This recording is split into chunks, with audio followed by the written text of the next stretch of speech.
Yesaya yarabwiwe ngo semerera, nawe arabaza ati nsemerera iki? Ngo babwire ngo abantu bose bameze nk'ivyatsi, n'ubwiza bwabo ni nk'amashugwe yo ku misozi. Ivyatsi biruma, amashugwe nayo agakabirana. Abantu dufise ubuzima bugufi. Umuririmbyi niwe yavuze ngo mwami ubugingo bwacu ni nk'umusi, ni bugufi gose, ni buramba, ibinezera vyabwo birashira. Aca aravuga ngo mwami udahinduka, twigumanire. Haleluya!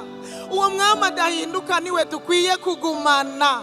Haleluya! Sino ubugingo bwacu ni bugufi, naho uwo mara ya myaka 120 mama nayo nyene n'ubusa, nayo nyene n'ubusa. Burya umuntu cyari kuryoha nuko yari kumara iyo myaka amajana arenga, agishobora kugendagenda, agishobora kurya kabroshete, agishobora kwinyongera imodoka, agishobora niho vyoba biryoshe.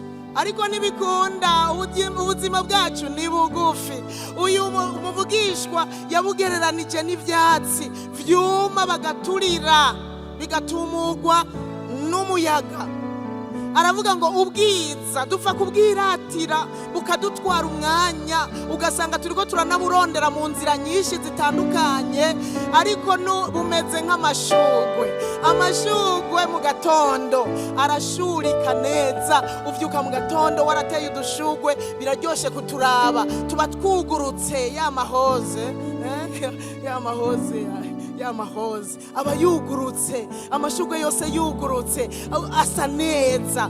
Ariko wataha ku mugoroba ugasanga ubuzima bwacu nuko buri bumeze nk'ivyatsi. Ivyatsi barabiturira. Mu yandi majambo shaka kuvuga gufata ingingo nuno munsi, kuko ubuzima ni bugufi. Nurindire ejo, kubera ubuzima ari bugufi wosanga ejo udahari.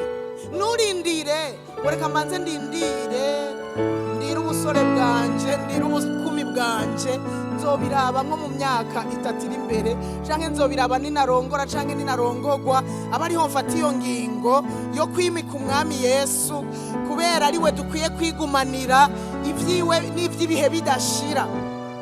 Oya, nurindire ubuzima ni bugufi. Gufata ingingo nuno munsi, gufata ingingo yo kwimika uwo vyugariyemwo vyose. Erega muri Yesu turanezerwa. Murazi ko ariho hari umunezero ushitse mbere? Ndababwire, muri Yesu niho hari umunezero ushitse. Iyindi minezero yose yaho hanze tuja kurondera aho hanze ni yakanya isase.